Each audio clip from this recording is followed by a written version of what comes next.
Alam mo, Kadyo, Dapat hindi mawawala yan kasi 3 araw pa tayo dito.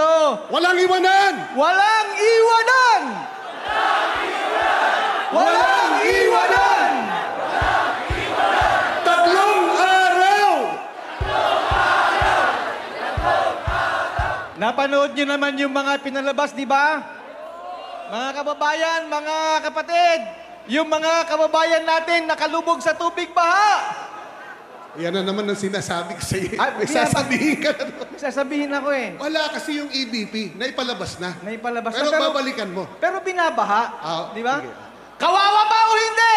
Kawawa! Kaya tayo ngayon sumisigaw. Gusto natin mabigyan sila ng hustisya. Justisya! Pero yung mga nagnakaw, binabaha rin. Ah, binabaha rin ba? Oo, binabaha rin. Binabaha ng ano?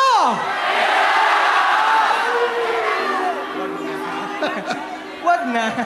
Mga kababayan, may babanggitin kami sa inyo. Ano?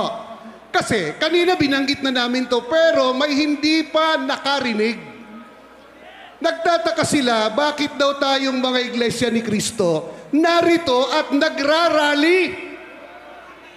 Bagamat tayo'y mga kaanib sa iglesia ni Kristo, tayo po ay mga Pilipino rin. Pilipino po ba tayo? Sigawan ninyo, kami Pilipino rin. Kami Pilipino rin. Ninakawan din tayo. Ninakawan nga ba tayo? Sigaw natin, kami ninakawan din. Kami ninakawan din. Kami ninakawan din. Ngayon, teka muna, may gagawin Doon ako sila. nakaturo. Doon sa mga ninakaw, di ba? Ah, Yung perang ninakaw, anong dapat gawin? Anong dapat gawin? eh doon sa nagnakaw, anong dapat gawin? Anong dapat gawin? Para malaman natin kung sino talaga yung mga dapat ikulong na yan, dapat maging transparent. Dapat ipakita yung investigasyon. Huwag itago! Sigaw! Huwag itago!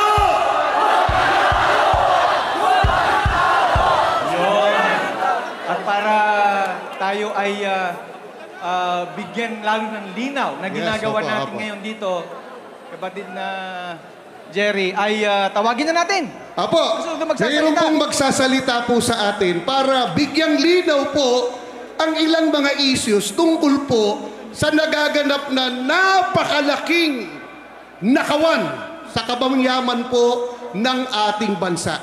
At nang ginagawa natin ngayon na pagkasama-sama para ihayag ang ating damdamin. Apo, Welcome natin. hindi ho tayo naninira. Inihayag lang natin ang ating damdaming pagod na sa ginagawang pagnanakaw sa atin. Tawagin Dahil po, na natin. tawagin na natin ang kapatid na Edwin Zabala. Palakpakan po natin.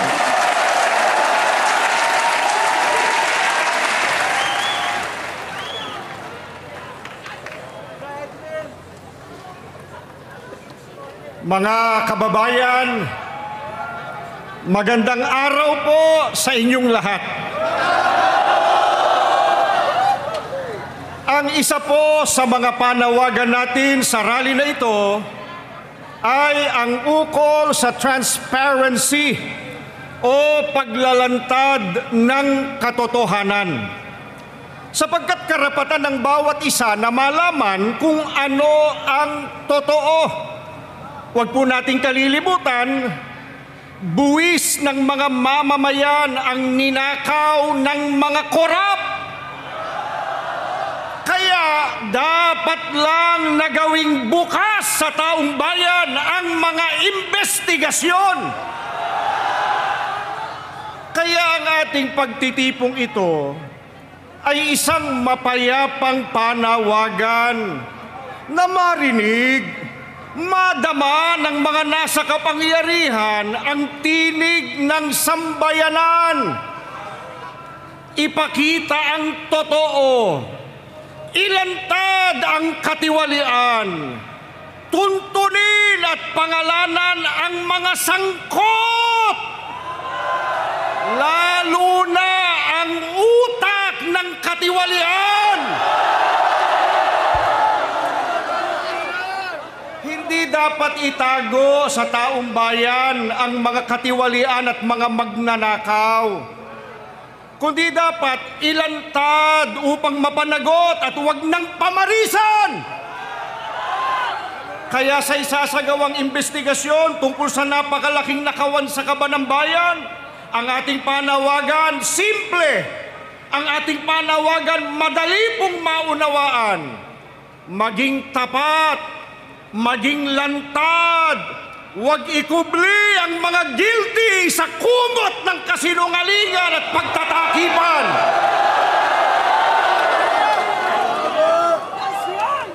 Pero nakakabahala, mga kababayan.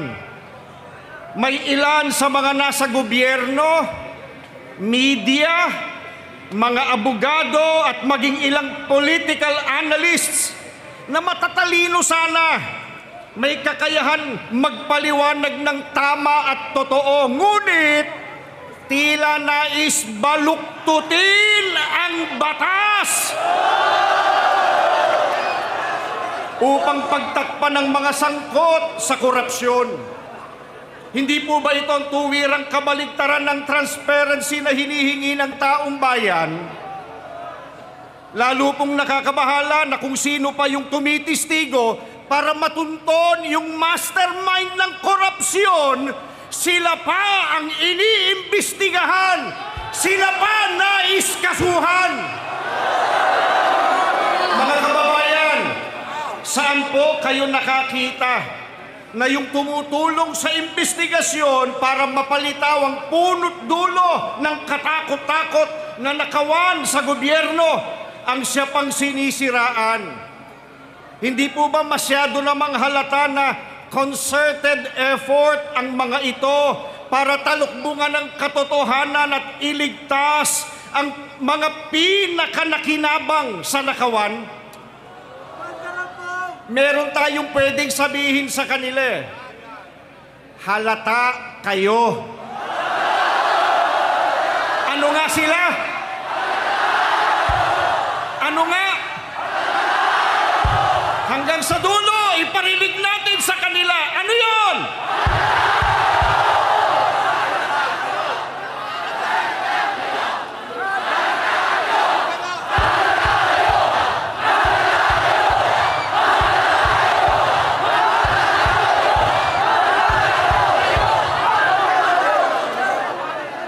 Kapag ang mga dapat sanang tagapagtanggol ng katotohanan ay siya pang nagkukubli nito, saan pupulutin ang ating bayan?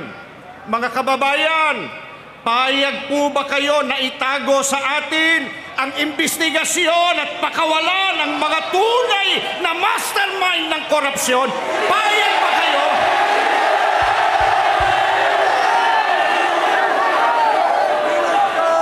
Kaya malinaw po ang ating panawagan. Malinaw po ang ating panawagan. Ang investigasyon ay dapat maging transparent at makatarungan upang mapanagot ang mga nagkasala.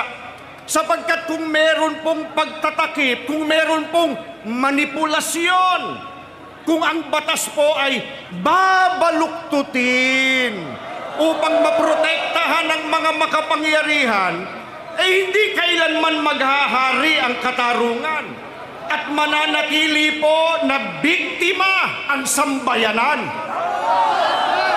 Papayag ba kayo?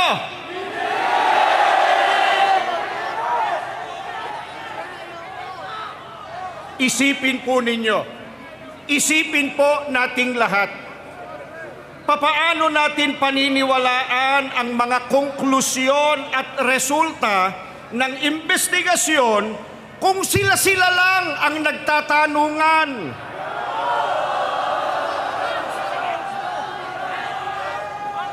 Interesado po interesado po ang marami. Sino-sino yung pinatawag? Sino-sino yung itinuro nilang sangkot o may pakana sa nakawan sa pondo ng bayan? Ano-ano yung mga ebidensyang ipinakita? Papaano po ito ipinroseso? Ano yung mga hakbang na ginawa ng komisyon? Karapatan po ng mga mamamayan ang malaman ang mga iyan sapagkat buwis nila mula sa kanilang dugo at pawis ang walang konsyensiyang ninakaw ng mga kawatan.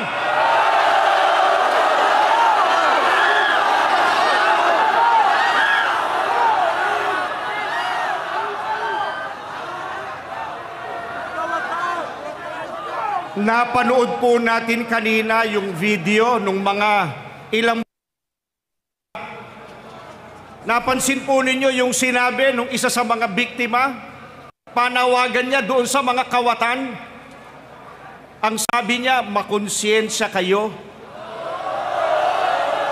Nag-iisa lang siya, kaya siguro hindi siya naririnig. Baka dapat tulungan natin. Baka dapat iparinig natin yung makakarating sa dapat na daknan. Sabay-sabay po, sabihin natin, makonsyensya kayo!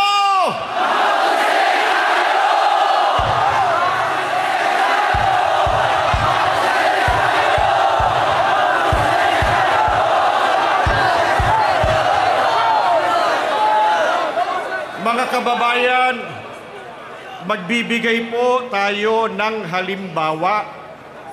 Sa dinami-dami ng kongresista na napangalanan na di umano'y sangkot, ilan na po ang pinatawag man lang ng komisyon?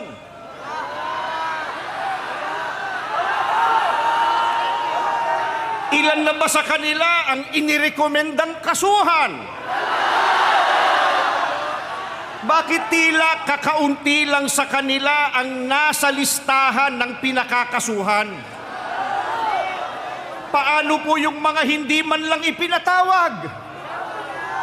Ibig po bang sabihin, ligtas na po sila nang hindi man lang iniimbestigahan? Ang tanong po ng marami, ano po ang basihan bakit sila ay tila inililigtas na sa mga kaso? Karapatan po nating malaman ang mga sagot sa mga iyan. Kaya gusto po natin na buksan sa publiko ang investigasyon. Transparency! Transparency! Transparency!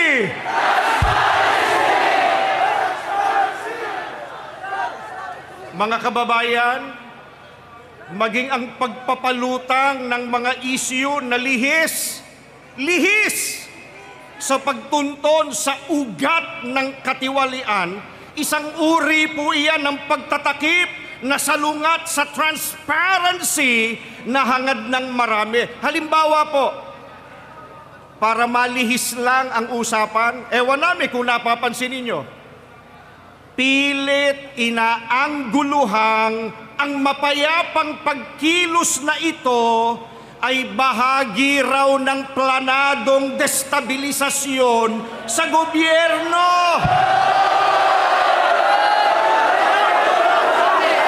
Totoo ba yun? Totoo ba yun? Mulat sa pool at hanggang ngayon po, hayagan tayong nakikipag-ugnayan sa lokal at nasyonal na pamahalaan tungo sa maayos na koordinasyon para sa peace and order. Mahigpit din na ibinilin sa mga kapatid na panatilihin ang kaayusan. Alam niyo po yan. maging sa leksyon sa pagsamba na itinuro sa buong iglesia, ibinilin pa nga sa atin, ipanalangin, ipagpanata, maging mapayapa ang pagkilos nating ito. Hindi po ba totoo yan, mga kapatid?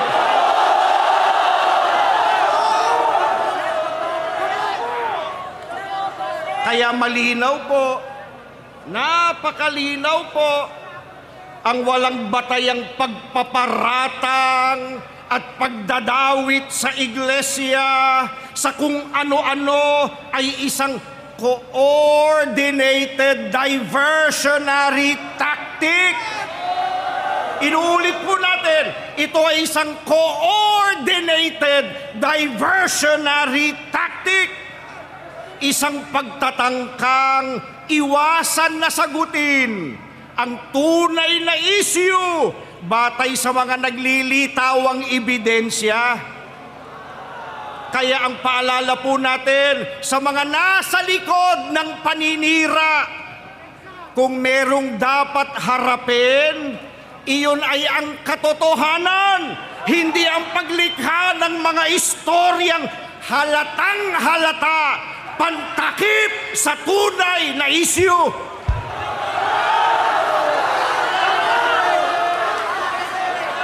Mga kapatid, isipin po natin sandali at sana naririnig tayo nung dapat makarinig nito.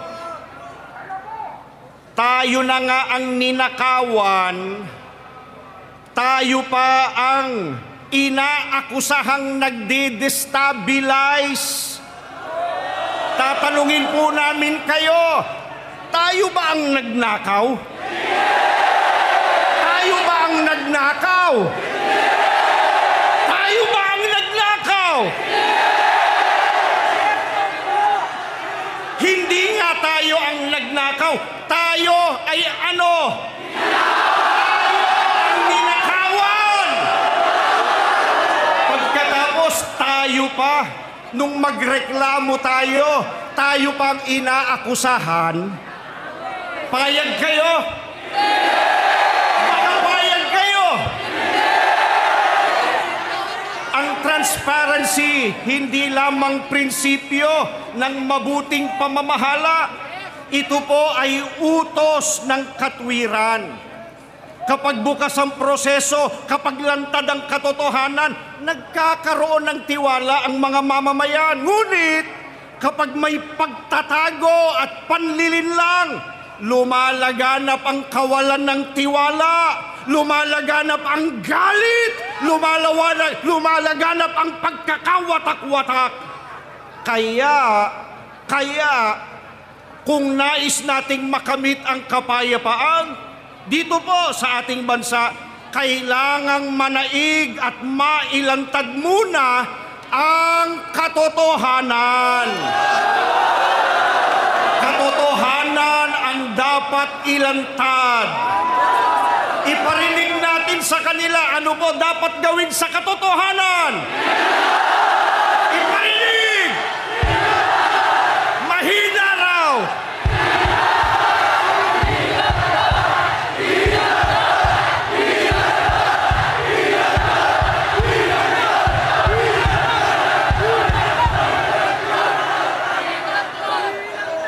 Gaano ba kahalaga ang transparency sa kinabukasan ng ating bayan?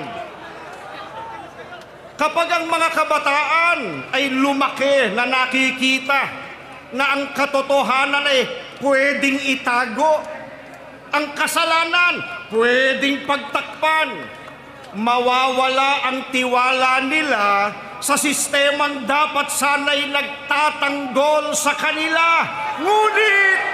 Ngunit, kung makikita nila na ang katotohanan ay pinangangalagaan at ang tama pinaninindiganan, tutubo po sa kanilang puso ang pagtitiwala at pagmamahal sa bayan. Mahal ba natin ang ating mga kabataan? Mahal ba natin ang ating bayan? Ilantad ang katotohanan.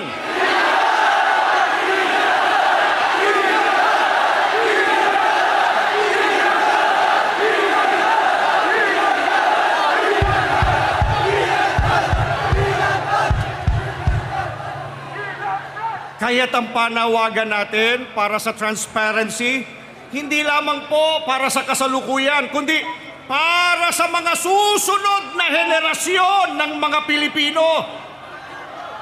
Gaano naman kasama kung payagan natin na matakpan ang katotohanan? Sa tuwing nananahimik po tayo sa pagtatakip sa katotohanan, nagiging kasabwat tayo sa kasamaan. Kapag payag tayo na mamayani ang pagtatakipan at ang kasinungalingan, ano po katumbas niyan? Pinapayagan natin na patuloy na abusuhin ng mga kawatan ang ating bayan. Sino po tinatawagan natin ng pansin? Mga kawatan!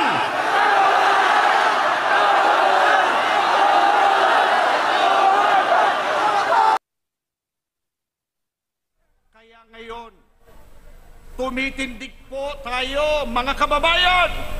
Ipinaglalaban natin ang karapatan ng bawat Pilipino na malaman ang totoo. Dahil sa liwanag ng katotohanan, doon lamang muling mabubuo ang tiwala ng mamamayan sa pamahalaan. Kaya, habang isinisigaw natin ang ating mga panawagan, kasabay po nito ang ating mga kahilingan. Nawa, mamulat ang mga puso ng mga nasa pamahalaan. Sana matauhan ang mga nagtatakip ng kasamaan. Sana magising ang bawat Pilipino sa tungkuling magbantay at manindigan.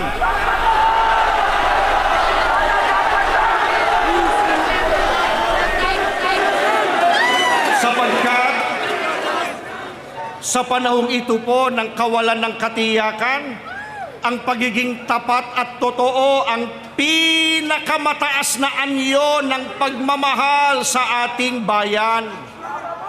Mga kababayan, sa panawagan natin ito para sa transparency, hindi po natin nilalabanan ang mismong pamahalaan.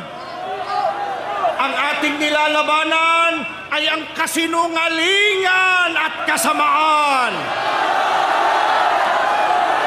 Hindi po natin layunin na pabagsakin ang gobyerno bilang institusyon, kundi ano po layunin natin? Palakasin ito sa pamamagitan ng katapatan at accountability o pananagutan. Yan po ang diwa ng ating mga isinusulong. Transparency, upang makita ng lahat ng katotohanan. Accountability, upang mapanagot ang mga nagkasala at maibalik ang ninakaw sa bayan. Justice, upang pairali ng batas ng walang kinikilingan. Baka hindi nila tayo narinig. Baka hindi nila narinig yung panawagan nating transparency, accountability, justice. Baka dapat iparinig natin. Isa-isahin po natin sa kanila. Ano po yung una? Ano yung pangalawa? Isigaw natin yung pangatlo. Mga kababayan, ang ating panawagan po para sa liwanag. Ilantad ang totoo, pinipili rin nating magbigay liwanag sa ating bansa. Huwag tayong matakot sa katotohanan, sapagkat ito po ang magpapalaya sa atin mula sa talikala ng kasinungalingan at korupsyon. Kaya mga kababayan, ipahayag natin ang ating mga panawagan ng may pag-ibig sa ating bayan. Ipanawagan po natin ang transparency para sa hustisya, para sa pananagutan, para sa kapayapaan ng ating bansa. Maraming salamat po. Mabuhay ang Pilipinas! Mabuhay ang Pilipinas! Maraming salamat po.